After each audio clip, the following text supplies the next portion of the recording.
Attention please. 10, 9, 8, 7, 6, 5, 4, 3, 2, 1. Welcome.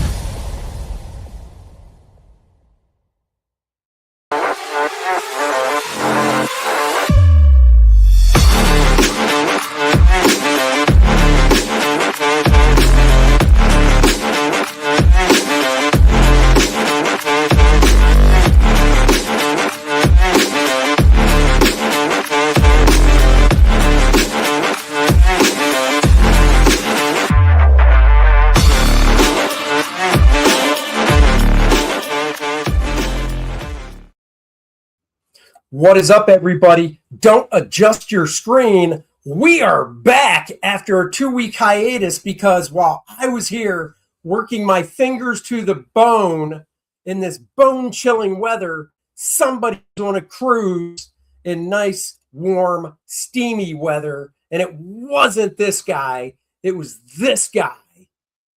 Hey, and then I came back to this crap. Oh, got stranded. Oh, he called. Oh, I didn't say it over the phone. Actually, we didn't talk. You called me when you were actually back in town, but he messaged me on Sunday or Saturday, because he was supposed to be back Saturday. Well, for those that didn't partake in the part of the country that had the ice storm, well, we were part of it. So Charlotte was shut down. So he messages me and he goes, "Oh, we're in Houston, might be stuck here 1 to 3 days because of the weather, blah, whatever." And I'm too lazy to type a lot. But if I wasn't, I would have typed back, hashtag GFY. You just got off a freaking 2-week cruise. You did, Kat. You sent it, hashtag GFY. Did I? And I laughed. Yeah. Okay. So I did. But the context was, boo-hoo. You might be stuck in Houston for a few days after your great 2-week cruise. I would swap for that. If somebody told me, you can go on a 2-week cruise, but when you get back to Houston, before you fly out, you might be stuck for a few days. You might be. It's not guaranteed, but you might be. Do you still want to go? I'd say yes. Well, it wasn't for yes, me. I would. My wife had so many meetings. She was booked out. I don't know. Don't take a 2-week cruise. Maybe take a week cruise like most God, people. no. Man, I'm telling you right now, I see. After taking our first 2-week cruise, guess what? Screw 7 days, screw 3 days. My God, the 2-week cruise is the way to go. 10 is like the minimum now. Oh, yeah.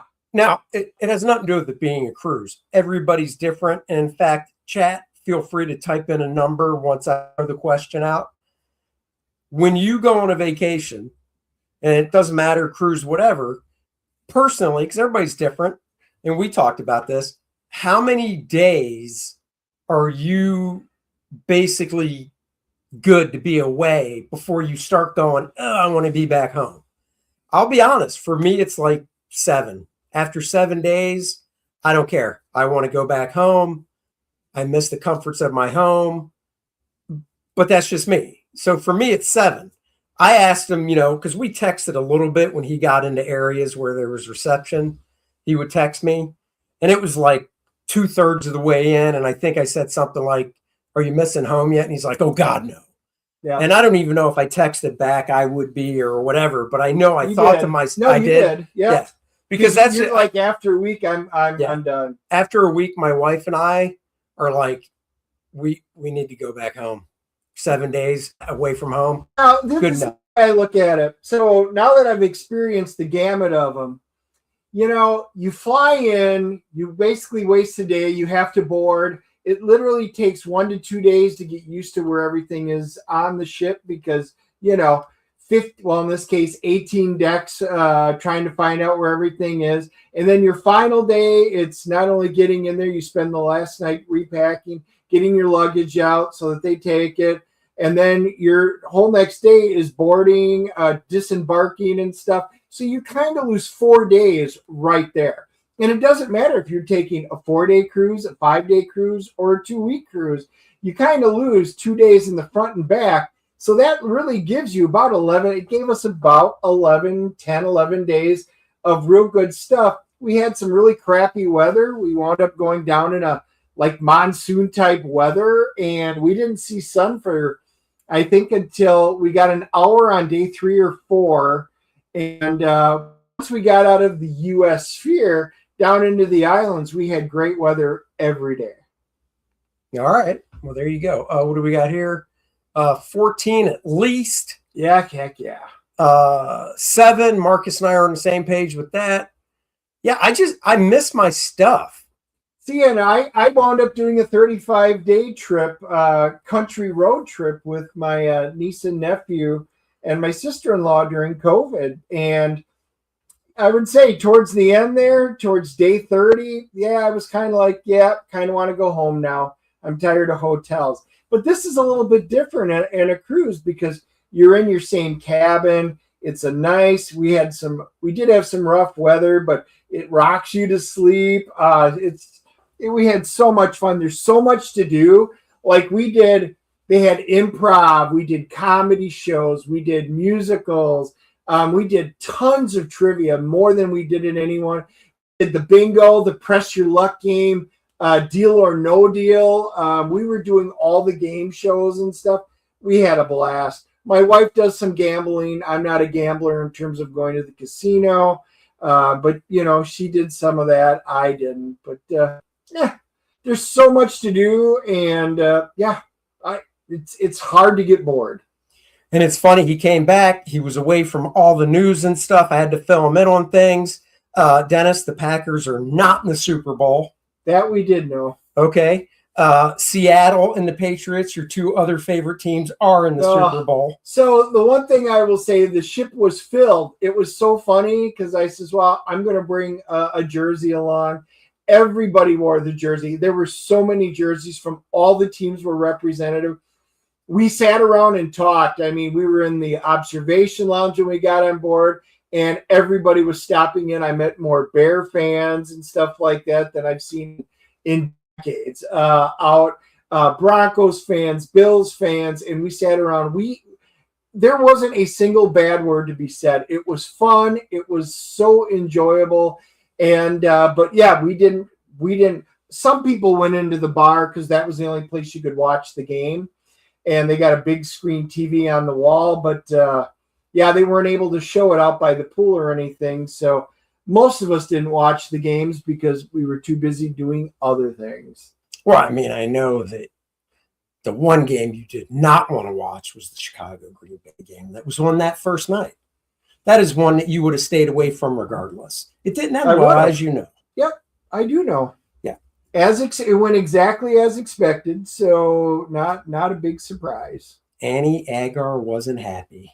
I bet she wasn't. I didn't get to see her. I saw her final one, but that was it. That's right. What's this say? Is this a tribute to Sal or Dennis? It's going to be Sal. And at the end of the show, one other thing we're going to do. I forgot to get it ready, so let me just grab it. I think he said rabbit. I said grab it. He's rabid. We are going to play the wonderful game Jenga that Dennis got me for Christmas. Cowboys Jenga. We're going to play at the end of the show right here. We're going to play a little Jenga. It'll be fun. And Dennis will pick up all the pieces off the floor. So there you go. Yes. So one of the things he did not know, because it wasn't mainstream news, but I told him, was it today I told you about Sal or yesterday? Yesterday. Yeah. No, today, Sal today, Scott Adams yesterday. Right. So I told him about both those gentlemen passing away, but Sal most recently this past Saturday at the age of 89. And unfortunately, his birthday was Monday and he would have been 90. So, So we talked about it on the Professionals a little bit last night, a little bit on the Kings Monday night. I posted about it, but Sal was really growing up for me when the first time I saw the Incredible Hulk comic book, it was Sal. And I just loved it. I didn't know, you're a kid. I didn't think, obviously I knew the book was around for a long time, somewhere in the 200s when I discovered it, but I didn't think like, oh, who did it before Sal? I was a kid. I was like, this guy's great. And I bought it month in and month out. And when I think of the Hulk, I think of Sal Buscema. Just like when I think of Captain America, Mike Zeck. And one book I highly recommend, because we're going to do screen shares for some stuff, but one book I highly recommend is Sal Buscema. This is the soft cover. Comics Fast and Furious Artist by Tomorrow's Publishing. This book has got to be, and I'm pretty sure I did one of my book looks on it, 2010. One of the things that is really cool, Sal had a great comic book style. I mean, I dig that. I think that's awesome. But Sal worked in advertising as well. And if you've never seen any of his actual, I guess you could say, real type drawing or painting, the dude had chops. I mean, that gouache painting right there, portrait of that guy, that is freaking awesome. Just awesome. All right. Yeah, I'll check my email. That is just, I mean, Sal had chops besides just drawing comic books. In fact, I wish this was in color, but black and white. I mean, this is some of his advertising stuff from back in the day. Like I said, I wish it was in color, but this totally fits in with the style from back then. So, yeah, this is definitely another book I'm going to have to look at. You know what? I'm taking a chance. I'm showing it. What the heck? It's good life drawing. It's pencil. Yeah. I mean, it's totally life drawing. Like, here's some life drawing from Sal. I mean, I wouldn't even have guessed probably that was Sal if you just, caught me on just a normal day and said, hey, check out this life drawing. Who do you think did it? So Sal's a great example of an artist, a comic book artist that had a comic book style. A lot of artists and comics, what we put down, I mean, that's what we draw. But not Sal. So I thought it was really cool. And I figured, let's look at some Sal stuff and go from there. Trivia question, Dennis. Do you know what Sal's first work was at Marvel? As I check my email for what? As a penciler, as an inker? Nope, first work. First work, period. I can tell you he was an inker when he first started at Marvel. Yeah. Silver Surfer? Number 4. Yep. Over Big John. Yep. I say he was just inking 4. I think he did 4, 5, 6, and 7. I can't remember, but I did not know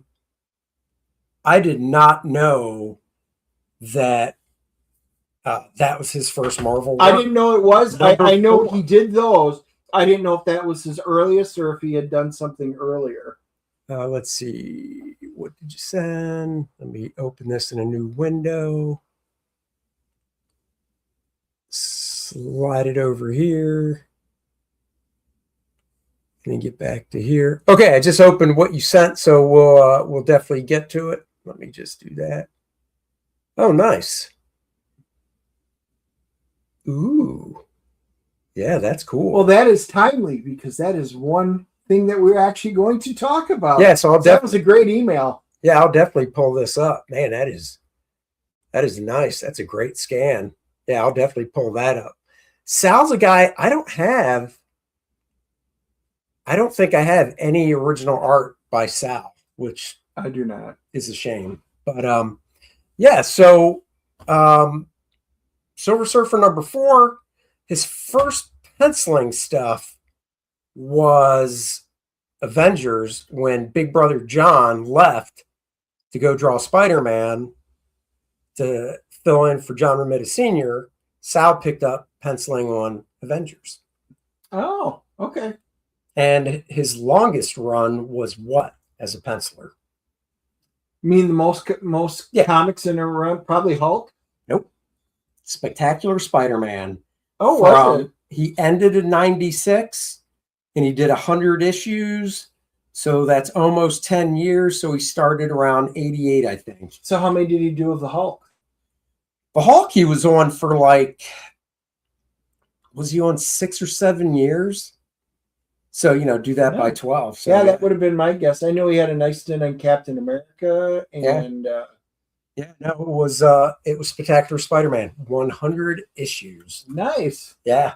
And you think about it, he ended in 96, which is 30 years ago.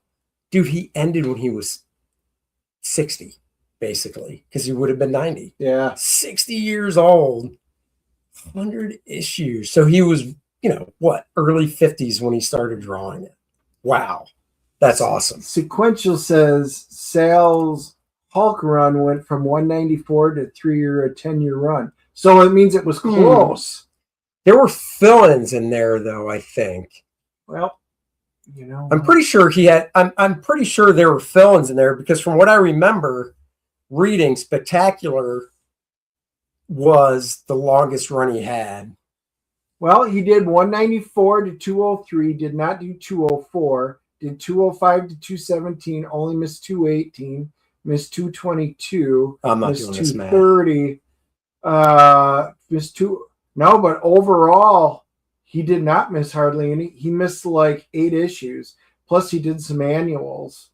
Oh, so maybe it's weird, because they said it was Spectacular, but if it was 194 to 309, that's 109 plus, that's 115 issues.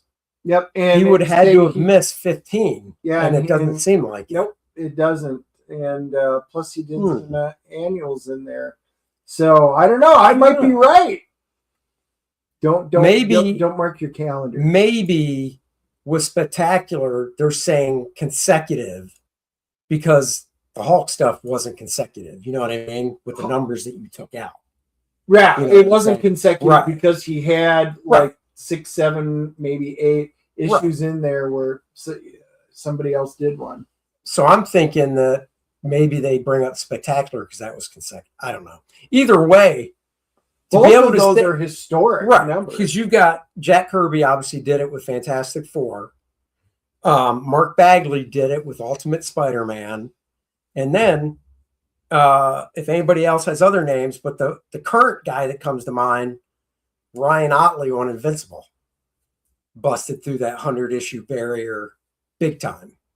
So I don't know many artists that can say they drew, well, obviously Eric Larson on Savage Dragon, okay. But there's not many artists that can sit there and say, yeah, I drew 100 or more issues of one title. So yeah, I mean, I got to be honest. I don't even know if I could do it just because my ADHD, I just bounce around. And yeah, he drew number 1. Peter Parker Spectacular. He drew 1 through 5. Scorpion, I think. He did basically 1 through 20, and then he missed 2 issues, so he did 18 out of the first 20. Right. Yeah, there were gaps there too. I don't know. He had big gaps. There. So the first 20 he was highly involved in, and then he had a nice run from 160 to 212, and mostly through 218. But yeah, I don't know how they're figuring it out, but whatever. Rest in peace. Another artist I never got to meet, and I really wanted to, but he wasn't traveling anymore and stuff. So, yeah. Oh, Dennis is right. Oh, Marcus, that brings me a tear almost. Not only because I was right, because you and Andy both have to admit it, which is amazing. So I'll hear about it if there is a Heroes Con. The Heroes Mini-Con is this weekend, and weather permitting, there is a chance they've already announced though that they may wind up having to reschedule it because we're expecting another snowstorm, and if that's the case, February this thing shuts down. That's we're to be honest, because Courtney was like, they're going to close it because of some snow. So we're supposed to get like 3.5 to 4 inches on Saturday. I can understand it just because of all the vendors and dealers and all that, coming in, having to set up and do all that crap. Nobody wants to. I mean, if it's raining, nobody wants to pull their stuff from our parking lot. Well, not only that, but So- how many people are going to show up? Right, I mean, that too. this city, nobody likes to travel. They're hunkered down. Yeah. And so now if it winds up being bad weather, I bet they will postpone it. But for those of you that were planning on showing up and coming out to see us, just be aware you need to check it because they may postpone it. Yep. And if they do, it'll be February 28th. All right. Let's look at some stuff. Show us something from Sal that you got a hard on for. Oh, actually, this was yours. Oh, this one. Oh, yeah. Yeah. So you had wanted specifically this issue. I said 250, but 311 works. Oh. Wait, how did we get to that? I have no idea. I remember clicking at it. Because this one's drawn by Mike Mignola. Yeah. Oh my God, So that's even funnier. Yeah, go to 250. Oh, first show back. 250 is and I'll tell you why. There we go. One, I remember getting it, and I got it as a back issue because it came out in 80. So once I discovered the Hulk by Sal, I did go back and collect back issues by him. I love the Silver Surfer. I do too. Go up to the dots and just do the reduce thing, so it fits better on the screen. There, that's good. So I love the Silver Surfer, love the Hulk. That is not, I don't think that's definitely not Sal's inks. That's an Al Milgram cover. But yeah, let's look at this sucker. This is the page that I shared on Facebook Monday when I heard about his passing. You'd think, well, it's the Hulk. Why isn't he smashing and stuff? That page, I think, is so nice because he's not smashing around. It's kind of solitary and solemn, but it really shows how he drew the figure as just this big, blocky, stubby type figure, which I always thought was just a cool body type for him. So that's why I shared that image, but we can scroll through it because it's got the Silver Surfer, which his big brother did the book, but Sal came in, drew some stuff. Look at that one. Just look at this great coloring. Black color. It's a sunset. I love it. It's flat yellow, then a yellow orange, then an orange, then a darker orange, then a purple. I mean, yeah, such good stuff. It is. Such good stuff. And I believe they have a good, and oh my God, look at this. Beating seals. Oh, you couldn't get away with this in modern comics. That looks like the Frankenstein scene on the boat. And they're stuck into it. Beating baby seals, except the surfer shows up, not Frankenstein. To say, no, you don't. Let me Save the Seals Fund. It's written right on the helicopter. You can see it right there. Hawk Annual 14. Yeah. Okay, I just want to see if that's it. This is just so many. Like, the other thing I liked about Sal, and it applies definitely to John Byrne, is if somebody was like angry, Sal had a specific way he drew the mouth. Didn't matter if it was a man, didn't matter if it was a woman, it was a specific shape. He drew the mouth when somebody was clenching their teeth and angry.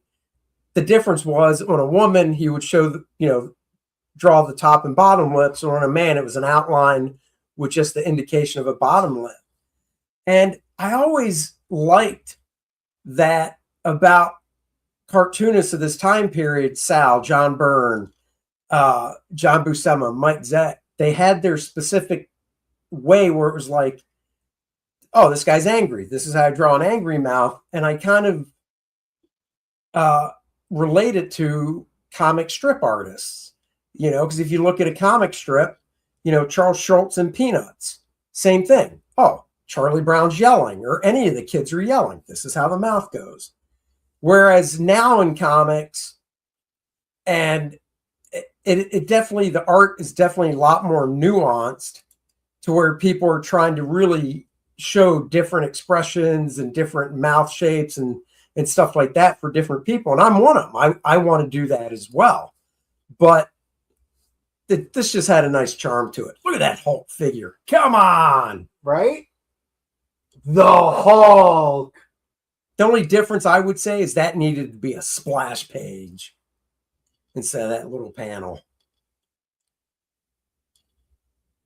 But yeah, 3. Yeah, good stuff. just Oh, fun. more. Yeah, you might as well burn through the rest of it now. Bubble yum. See how it ends. Well, I know he Wait, doesn't die go back, because there's go back another real quick. issue. Right here. Stop. Nope. Okay. So, like, look at the face. Scroll up some. So it's, there we go. Look at that face next to the Silver Surfer, that angry guy. That's a Sal Buscema face. It's not a John Buscema face. It's a Sal face. This was 1980. You fast forward to 1996 when he was drawing Spectacular Spider-Man. Boom. That is an angry man Sal face. He locked it in, and that was that. I just thought that was awesome. And his storytelling, his dynamics, I think in the 90s he did do bigger stuff because everybody was. So, yeah. And the simplicity of how he rendered the metal on the Surfer as well. So cool. Good stuff. Yeah. He had a good long life. I had that. Did you have that toy? How many people had Gregory? I did not. No shit. Nope. Oh man, you pump his chest and you'd see the blood going through it and stuff when you pressed on it. Yep. I had the ones that you hung from the ceiling and bounced and they were rubber and stuff like that, but I did not have Gregory. Oh, Gregory was great. Gregory, yep. That was great. So there you go. How's this baby end? What's the cliffhanger? Let's see. It's a big issue. Oh, it's issue 250. That's right. Oh, it ends with Bruce by himself again. And next issue, the 3D man. Yeah. They don't make them like that anymore. No, they don't. Oh, good stuff. What do you got? Let's do this. Oh no, I can show you how to do it. Go back up there. Go back to the tab you were sharing. Yeah. Oh no, go to another tab. Go to the tab you want to share. That one. Share that tab instead. Ooh, that's fancy. Dennis has been using StreamYard for as long as me. Still got to teach him things. That's right. Still got to either that or 2 weeks away makes him stupid and forgetful. It's probably both. Wow, that's hateful. It is. Here we go. Guys, when I heard Andy told me the news, this is literally the first thing that jumped to mind, which for a lot of you would be like, what? None of these great ones we were just talking about? Nope. Other than X-Men, and he was not a big X-Men guy. No. I think he did, in the original X-Men run, I think he did one issue, the one right before they went to reprints. He did the final one. I think that was issue 66. Yeah. And that was the only one I think he did out of that. I will show you something else that I did pull up in a little while that is related to it, which I really enjoyed. But the first thing that came to my mind, because I remember watching an interview with him, was Rom Space Knight. Absolutely, I'm a huge Rom fan. It is one of my favorite books that are non-X-Men. And it's just, the art is just real quick, so cool. You know who drew that cover, right? Who did the cover? Frank Miller. Miller. Yeah. Nice. Early Frank. Yep. I actually didn't realize that. Yep. Very cool. Dude, I love that page. I do too. That ad. Because that's what they ran for an ad. Yes. Too. Yeah. And I was like, holy shit. I remember picking this up. I mean, I got this right off the newsstand, and I remember picking it up from the shop. And as soon as I opened up, I'm like, what's this? Because I knew about the toy and stuff like that, but because I did put that on my Christmas list, which I never did get. And but as soon as I opened this up, I'm like, oh my God, that is great. And it's like issue 9 or 10. They've got an F-16 that's flying in there. I remember that. And I was like, oh, this is so cool. I loved everything Rom and what Sal brought to it. The cool thing was, I remember watching an interview because I heard they were talking Rom, and I remember seeing something, and they were talking to Sal about it, and he goes, I thought ROM was such a cool concept, and it was just a neat idea. He goes, I wanted to be a part of it. He goes, I was really excited to be a part of ROM. And he goes, the thing I didn't want to tell Marvel was it was a really easy draw. He goes, ROM was so easy to draw. I loved it. I just didn't want Marvel to know how easy it was because I loved doing it. I thought that was just a great story. Yeah. But yes, everything. I loved everything. The neutralizer. Even when it's going out there, everything that was done. I loved everything about this book. Now, in the later issues, when he was off the book, the story writing went jumped the shark and stuff like that, and they ended it. But this was a absolutely fantastic series. I love the art. It just drew me. Look at when he's getting zapped and how the dire wraiths are being blasted away. I love it. Oh, it's so cool. And did he ink this one himself, or was it Joe Sennett out of the gate? I know Joe Sennett inked some. I know he did. Oh, nope, Sal did the whole thing. So at some point, I know Joe Sennett came on the book, and then he had a lot of great inkers, I think, working over him as well.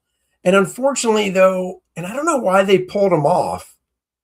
Maybe Marcus knows, because Rom ran for 75 issues, but he stopped around 60, I want to say.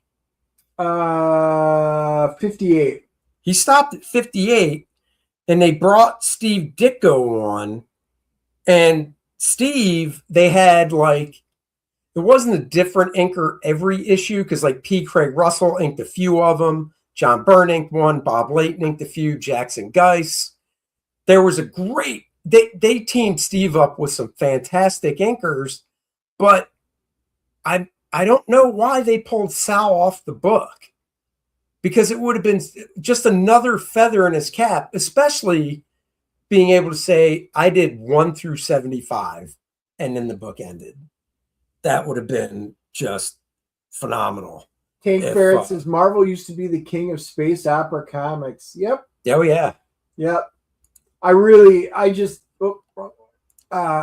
did love it. And then we jump from the Earthbound stuff. Immediately, we jump into the space, the Legend of the Space Knights. And even the way that he drew outer space and all the worlds and stuff like that, it was so cool. The little armadas of fleets, and they're all the ships are roughly the same, but that's fine. It's it's cool. It is. But even that, that is a cool shot, reaching over the orb and stuff like that. Oh, the dire wraith, you can see it, the in the background. This is great stuff. I loved about it. There's all the different ones. And, later on we get introduced to some of the other space knights. But when they do flashbacks, you can see all these different knights. So he did some cool different designs for them and stuff. Rom was just the greatest of the space knights. Oh, so cool. Just that shot. Yeah, bursting through like that. I look at this stuff, and a part of me wishes that he was drawing all this stuff in the 90s when it was all about the big panels and 4-panel pages and stuff, because Sal could do the cool explosive big stuff, but the writing changed at that point. This stuff was just so condensed and so much. I mean, just one issue of ROM. Was this a giant size, double size number one? No, I think it's regular. Yeah, this one issue of ROM, regular size 21-page issue, whatever it was, I'm just looking at it. And in today's world, this one issue would be expanded over 3 issues. Yeah. Yeah, it would be. Which flamethrowers, he comes walking out of the flames. Oh, yeah. This is just great stuff. The tank shoots him. Boom! Now I don't want to, because so he did issue 64 or 66 of X-Men before they went to reprints. And it is definitely one book that I want to own, but not because of Sal, but because it's the last one before it goes to reprints. It's super expensive. So I've got a reprint of it. But it's the only issue of X-Men he ever drew. But if I remember right, Marvel Team Up Annual #1, wasn't that Spider-Man and the X-Men? And that was Sal. Yeah, he did 1 and 2. Because yeah. 1 is expensive because it's the first new team in a different title. Yeah. Yeah. And that was drawn by Sal. Yep.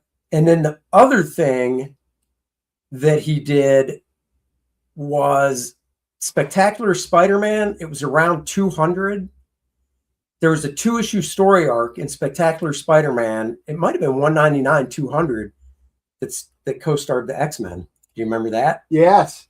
I loved it. Rom showcases Sal's awesome visual storytelling skills. Oh, yeah. I agree. I will probably, even when I get rid of my comics one day, I will probably keep my X-Men, and I will probably keep my Rom and Shogun Warriors. Those are probably my 3 ones that I will always just keep because I just love them so much. Real quick, ChatGPT says Sal left Rom because he wanted a flagship book and was working on Hulk at the same time. Makes sense. It does. And he probably didn't know it was going to end at 75. I bet if they would have said, Al, book's going to end in 17 issues. You sure you want to go? He might have said, oh, wait, what? I'll stay. I can bang those 17 out in a year, no problem. With the other stuff, I'll stay. This is the closest really on a run that he did that was, we'll call it X-Men adjacent. And I love the New Mutants. You all know I have all the issues of all the X titles, and I specifically remember, I think he did 4 through like 17. And this was good stuff because there's Kitty Pryde. That's right. I remember picking that up going, oh, Kitty's on the cover. And there we go. Chris Claremont, of course, the writer. Sal Buscema, the penciler for this. And there's Professor X sitting there with his new team. So, he did a lot of the early stuff in the New Mutants. And now, what issue did he take over? Do you remember? Issue 4. Yeah. Yeah. And I think Bob McLeod was inking it for a while because Bob created them and drew 1, 2, and 3 and then switched to inking Sal. And then how long did he stay on New? Oh, wait, he stayed on until Sienkiewicz took over. Yeah, which was 17. Issue 17. Bill took over that early? I thought it was in the 20s. Well, that's when Sal's done. Here, let me look. Well, you could just look on that page you were just on. And we could see. Well, that's 13. That doesn't there. Yeah. Sal did issues 4 to 17. Oh, okay. And 54? And he did 54. I don't know if I ever saw 54. He must have just... I have it.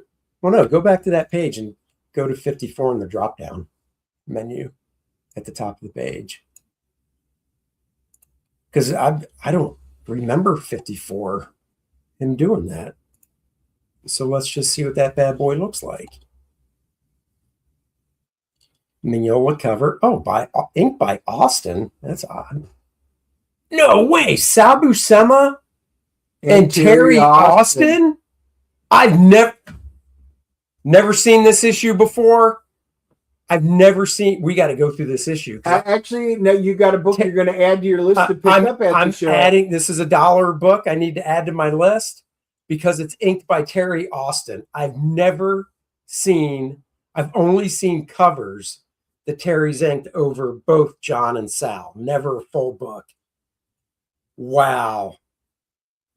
And Sequential posted that it was Spectacular Spider-Man 197 through 199 that had the X-Men in it.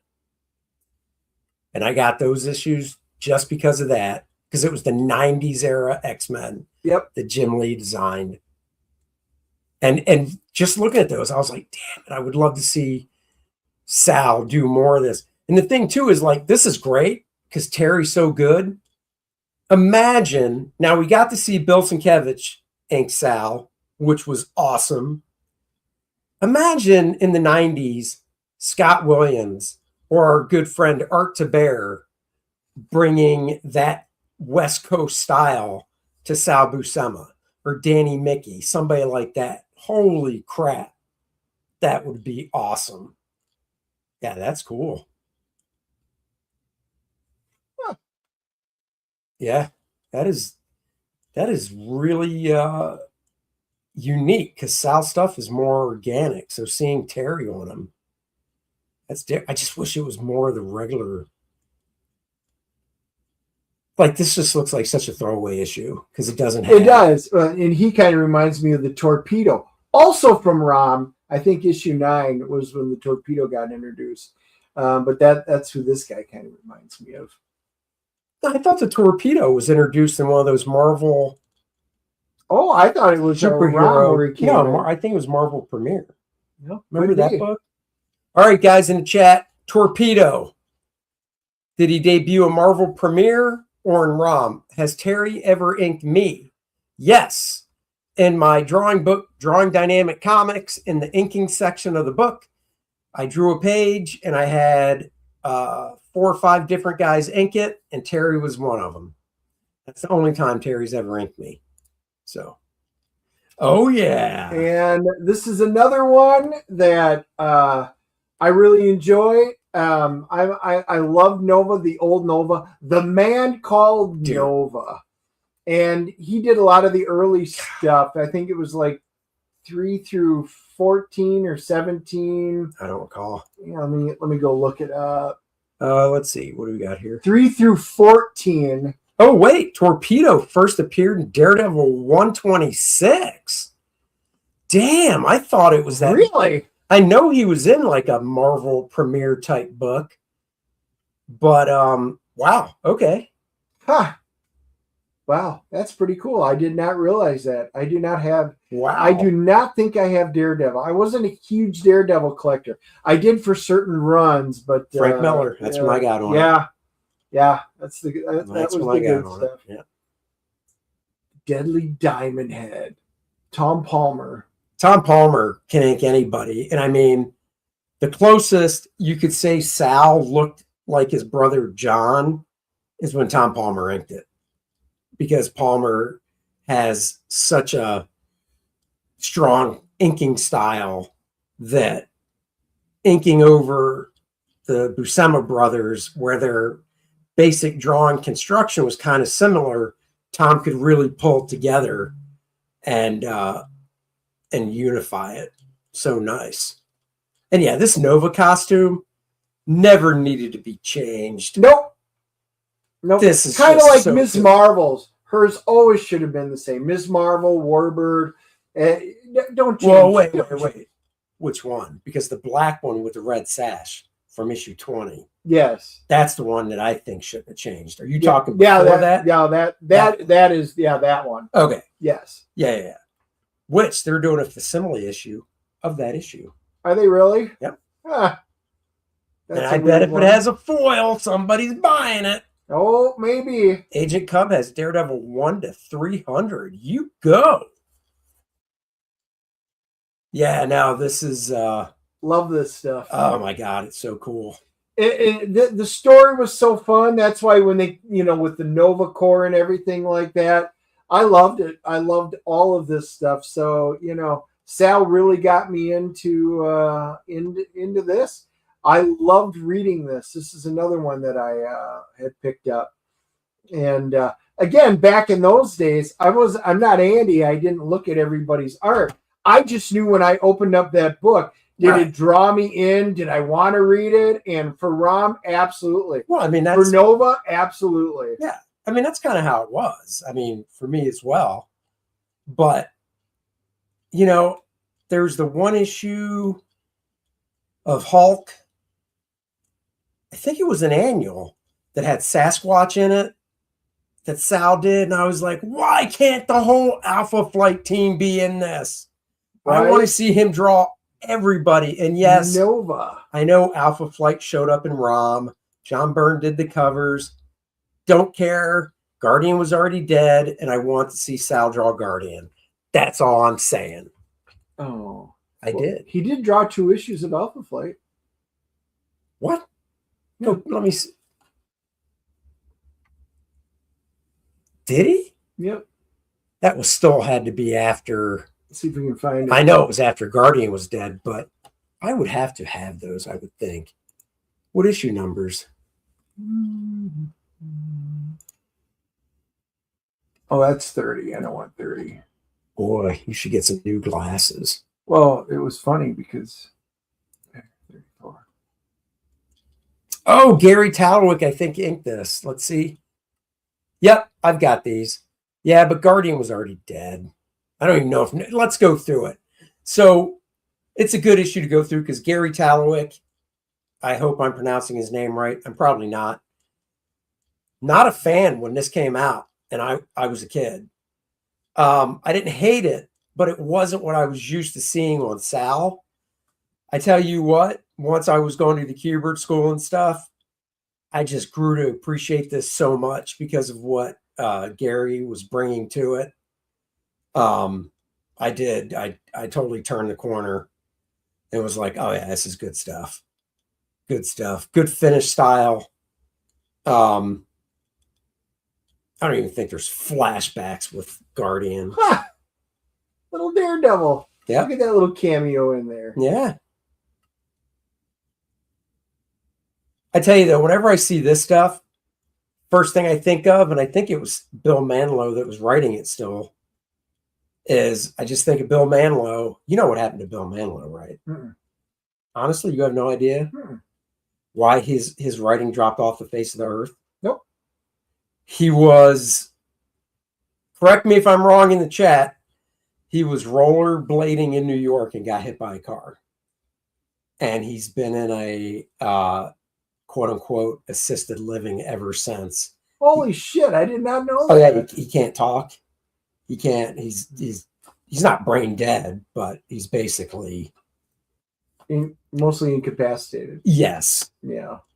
I'll just say it. Vegetable. It's not nice. Oh. But no, yeah, that happened in, guys, what year did that happen to Bill Manilow? Was it the late 80s? I'm pretty sure he was rollerblading. If not, he was just walking. But point is, yeah, he got hit by a car. And he's been in assisted living. And then when Guardians of the Galaxy, the movie, 1989. Okay, I was close. We got two. One says 92. One I don't says think 89. I'm going to go with, no offense, Randy. I'm going to go with 89. When Guardians of the Galaxy came out, the movie, if I remember correctly, I think his family petitioned his brother, because I think his brother is one of his, looks after him and stuff. I think his family petitioned Marvel and James Gunn to get an advance release of it so he could see it. He was rollerblading, so I was correct. Bill Manilow was hit by a car on July 17th, 1992. There you go, Randy. While rollerblading in Manhattan. It's confirmed. It's right there. Is it 92? Yep, 92. The driver Randy the fled Man. the scene and was never identified. Manilow suffered severe head trauma. So that's what happened to Bill. Yeah, Wow. I thought you knew that. That's I did industry. not. Yeah, Did not know. you just thought he was like, yeah, he doesn't want to write comics anymore. He's gone Good. because he was. Some he was. people could have got out. Yeah, he was so prolific. And Maybe stuff. he said, "Oh my God!" Right around there, I went and saw Akira and Akira, and I was like, "Nope, I'm done. That's too good." I don't know. Didn't know that. So that's very sad. And I think this one, I will say, I'm going out on a limb on. Did his brother pass away recently and it made the news because his brother was the main caregiver? Or I can't remember. It's been so long. Because the other thing I heard too was they were able to move him out of the assisted living in with his brother. I don't know, guys. That stuff I don't know. I just know rollerblading. I said early 90s. It was confirmed 92. Oh, what do we got? His brother did die recently. Okay. So I don't know who is his caregiver now. Wow. I mean, I'm guessing Bill's got to be. Well, you had it. Bill's got to be 70s, I would imagine. Let's see if it said. I'm going to say he was probably in his 40s when he was hit. Well, wait, Bill was working in the 70s. So yeah, if he was in his 20s and the 70s, 90s. He was born in 51. So So that when he would've got made him hit, he would have been 41 when he got hit. 41, yeah. And then that's 30. So yeah, he's 70. That's Wow. 34 years ago. Or no, 35, 92.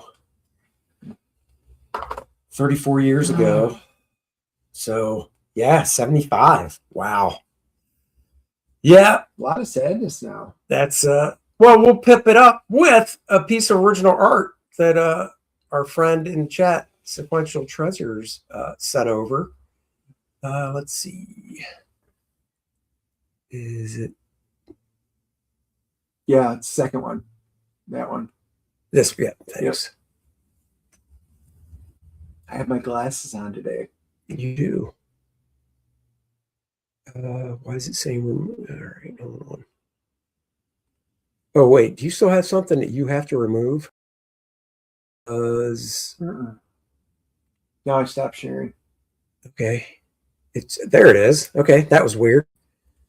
So check this out. Look at this beautiful page. Guys, if you don't know what Comic Art Fans is, go check it out. I have a gallery there of art I collect. I haven't updated it in years. A lot of artists, professional artists, have galleries that they put their own work in. And then there's all collectors showing off their original art collection. If you're lucky, they'll when they upload a piece, they'll do the settings so you can actually enlarge it. Like this one, I don't even have to. It even says click to view full size. This is one of my crown jewels in my oh, dude, that's a great crown jewel. I am jealous. I love Ron that much. I am jealous. Love it. Love it. So yeah, click it and tick it, baby. Look at that. Issue 14, page 18. And this is your piece, right? I believe. Yeah, that's what he said. Yeah. He owns it. How long have you owned it for? And because I'm this brazen, even though Dennis is kicking me under the table because he knows where I'm going. How did you get it and what did you pay for it? I would kick you. That is what I want to know. If you would share. If not, I understand. But it's one of those things. 10 years. You've had it for 10 years. All Nice. right. It's definitely gone up in value. So would you mind telling us what you paid for it? And then we could guesstimate what it probably goes for now. You know what? That is a cool piece. On that Zip Comics site, search. Search what? Oh! PITT. Yeah. I know that. I collected that.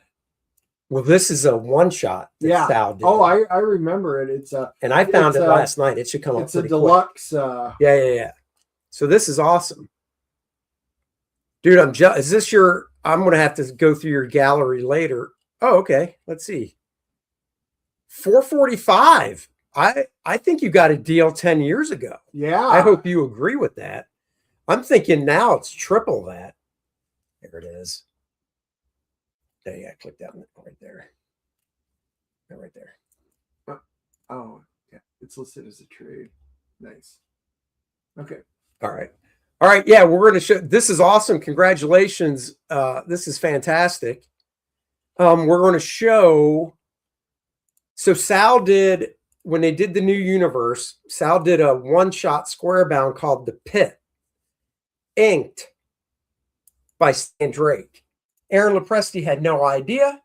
I told him this last night. It blew his mind. We never got a chance for me to share it. Aaron didn't know that. He did not. Wow. So we will go through this.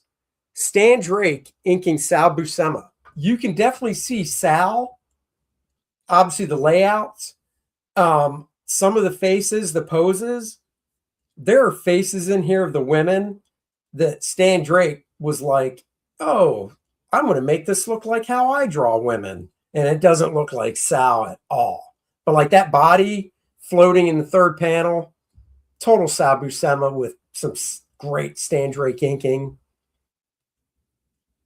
I just, once again, another book. I'm like, such a waste of two people put together. Yeah. Imagine if they did an issue of Captain America. or Spider-Man or anything with cool superheroes. There's not even a freaking superhero in this book. But it is just so freaking cool.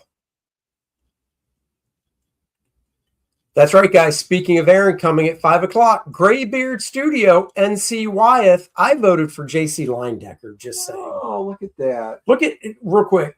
F4 fandom. Look at that panel, right? This one. The middle tier to the left. This is just an art thing. That is not how Sal Buscema draws wrinkles. Sal's the ultimate cartoonist and really just has a signature way. Stan Drake comes from the realism school. Man, that is so nice. So nice. Like, here's the thing. Like, I would buy a page of art from this book. It'd have to be the right page. I don't want a page of backgrounds.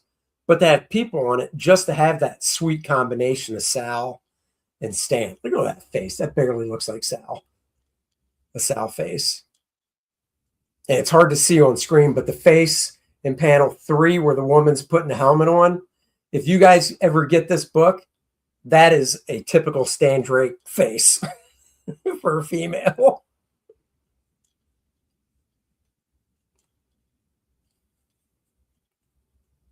Such good stuff. Let's see. Do that. All right. Yeah, this is... here's the thing. I've had this book for years. Still never read it. I can't get through it. I've tried. I've tried. And it is so freaking dry. I couldn't get through it. I just... Like, that's your superhero right there. No, that is the dumbest... Oh. If I was going to critique, it was Stan part of Drake, the new universe. I know. I remember this. You know, I like the helicopter. Oh yeah, no. Look, the art is top notch. It's just like, couldn't they put Starbrand in it when he was in costume and stuff? Like, when did this come out in the new universe stuff? Was it like the first book to kick everything off? Okay, see, I have no idea because it seems like it, story-wise. I remember collecting the new universe, and I was very excited. Got all the titles when they came out, DP7, Spitfire, and you know, and I thought, oh, I can't wait to see where they go with this. And then I was like, meh. Oh yeah, I lost interest in it. And I picked up Starbrand when John Byrne took over and put him in a superhero costume. I got the first issue of Starbrand because it was by John Romita Jr., but when I saw it was that dude, I can't remember the character's name, the blonde guy, and he was wearing like these baggy brown clothes. I was like, blech. But then John Byrne took over the book and put him in a superhero costume, and I was like, well, I can buy this now. Yep, 1987. I had to look and see when it was. But I mean, they had good artists. Like, I didn't realize, and I just bought the first couple issues. Mark Texeira, who artwork I love, drew one of the new universe books, Cyforce. Oh, yeah. He didn't, I don't know how many issues he did, but I picked up the first couple because it was drawn by Mark. And this is like within the past 2 years, I picked it up. So I had no idea he drew it. I was actually watching our buddy Drew Geraci's channel. And what's that say? I have 2 Arthur Adams, Joe Mad, Roger Cruz, Brandon Peterson, about 300 pieces. Wow! Dude, do you have a comic? 300? Do you have a comic art fans? And if so, send me a link so I can check them out. I've got 1 Joe Mad, 1 Art Adams, a couple Ron Garnies. So not as much though. What's that say? Marcus, this is the end of the new universe. Yep. Byrne nuked Pittsburgh because he hated Shooter.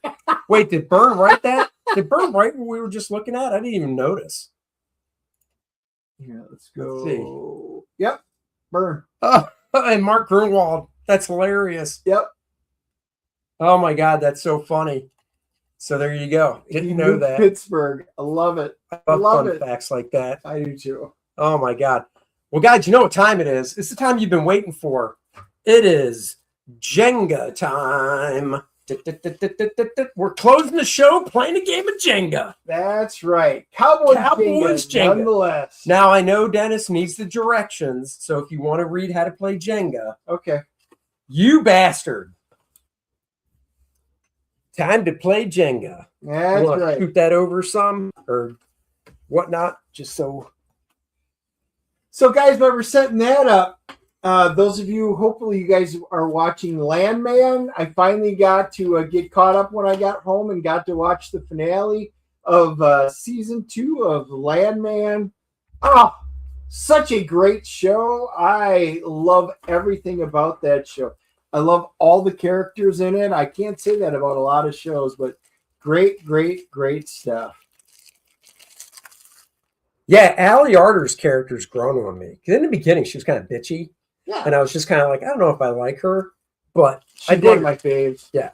I think, and I don't know this for a fact, I think that they might have wanted to take a different direction with her in the beginning to have like that bitchy attitude people don't like. Well, she's the ex. But I know, but then I think they got good reaction and they kind of softened her some. That's my guess. Perhaps. And they put him back together. Written to right, I don't know. Way to come in. Right. But no, and her relationship with her daughter, it's great. Oh, yeah. And you're right. In the new Scream movie that comes out soon, the actress that plays the daughter in Landman dies in the new Scream movie. Yep. Saw her right in the trailer. Like, right in the trailer. You're like, oh, she dies. But why? Yeah, Allie, I like them all. I like grab that Kayla Wallace. She's the attorney. She's fantastic. But yeah, Allie Larder, what a psychotic ex-wife, but you can't help but love everything she does. Yep. There's a phone number up here too, where it comes from. Oh, that's weird. Made in China. Let's keep that. All right, let's straighten this up. Jenga, rather play Twister with Lilith. That's a great lady. That's a good one, Randy. So would I. So would I. But you work with what you got. And Dennis did want to play Twister, but I was like, no. Yeah, I can't see me ever playing Twister again. Especially sober. All right, that's about as good as it's going to get. Guess go first. Okay. I'll pick the one that says the Cowboys. Oh, look at that. Oh, is it upside down? Mine's upside down. Oh, no. Oh, it's not. Oh, okay, no. Cool. All right, I see that. I see what you're doing, smarty pants. Smarty. I do have a Packers one at home, so, you know. Oh, do you really? Oh, yeah. That's why I thought of this, because I was like, I got the Packers one. I said, they got to make a Cowboys one. And they did. We should mix them up. So this is Cowboys-Packers, and yours is Cowboys-Packers. I would never want to taint the Packers that way. Oh. Cowboys! Put your bets down now on Polymarket. Who's going to win Jenga? Yep, Lee Weeks did draw a new universe book. Oh, my God. Do you remember the titles? Let's see. Spitfire, DP7, Mercs. Wait, was it Mercs, right? Yeah. Mercs. I think Lee did Mercs. Starbrand. No, Justice. He did Justice. Yep, Starbrand, Justice. All right, where'd you go? Okay. I see what you're doing.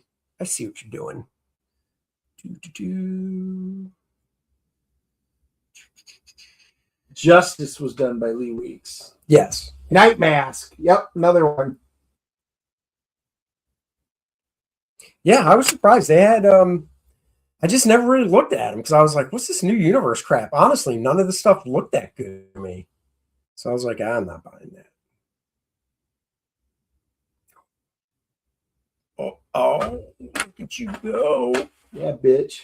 Oh, man. He's throwing down the words now. He called me a bitch. How dare you? Paul Ryan drew the unfortunately named DP7. That's right. Who inked it? Was it Danny Bulanati? I don't remember. Who inked DP7?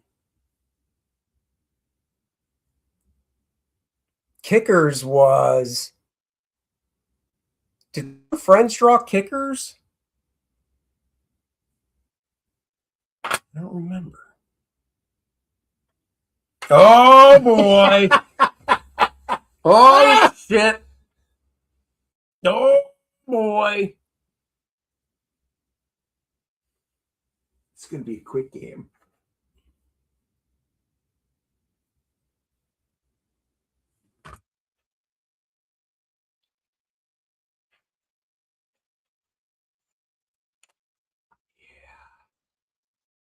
Yeah. This almost reminds me of the movie we're seeing tomorrow night. Yeah, 28 days later. Bone Temple. Wait, is that it? Bone Temple? Yeah, it's Bone Temple. Yeah. Because this is like a temple of sticks, not bones. Danny Bullinati Inc. DP7. There you go. Called it. And friends drew kickers.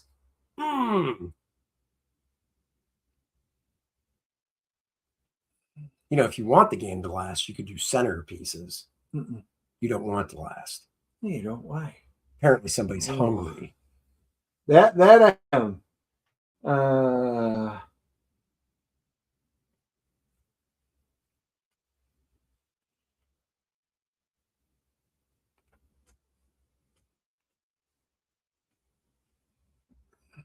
Oh, now he's doing the center.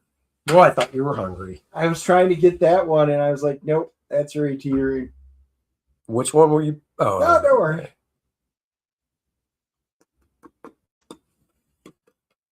I could just go this. What was it? Was Wait, is that against the rules? I can't remember. Yeah, you can't do that. You can't do top yet. No, what is it? Was this? We played this in was it like grade school? It was this and the one with the sticks and the balls that you had to slide in and out, and there was a bunch of Plinko or something like that. We didn't have that. We had Jenga though growing up. See, I don't like board games, but I like stuff like this. No. Oh. Shooter took those new universe stories, reworked them, and created Valiant and Defiant with those ideas. I believe it. Oh, son of a bitch. Yeah. Oh, well. At least they didn't go on the floor. Champion again. Champion again. But you know what is a winner for everybody? Lilineth Infernal Conflict, guys. Go check it out and back it. We've got 121 people watching. Go back, Lilineth, guys. The campaign has 311 backers. 712 people are following it. Go back it. I don't know what you're waiting for. Our colorist got a fresh batch of 5 pages this week. And share this out to all your friends, anybody who likes high fantasy or a little bit of hell. That's right. You've got a hot chicks, multiple in the book, led by Lilineth. Every time I look at her, I think Sydney Sweeney. Not a bad thing. Fighting the Demon Lord Vixarion and his group of bad guys. How did Lilineth come to be? You need to get this book and find out. It is a one-off story. If you've never read Kordrath, where Lilineth first appeared, we've got a catch-up here so you can get caught up. But if you already have those, then get Lilineth, the new story from Dennis and Andy. And we got the preview pages up. You can read the first 10. We've got a retro newsprint edition. There are 94 out of 100 have been picked up. So you want to get in there before the last 6 are gone, because when they're gone, we only will overprint by 50, and those will cost more and only be available at cons and on the website. Those are cons only. That's right. Get your John Malin cover. Get the box. That is the biggest, best deal. Save $30. You get my cover, the homage cover I did, John Malin's cover, the black and white edition of the book, the new First Man comic, and the 2-inch figure, and exclusive to the box only, John Malin's cover in black and white, and the Acercia bookmark. So go get it now. Grab a t-shirt if you want. Lots of stuff. Check it out, guys. Randy's posting links because he's the man. We do have calendars left. If you do order a calendar, it will ship out immediately. And Kickstarter is still up. So if you want the Billy Tucci cover, which I think I still have as an overlay. I do.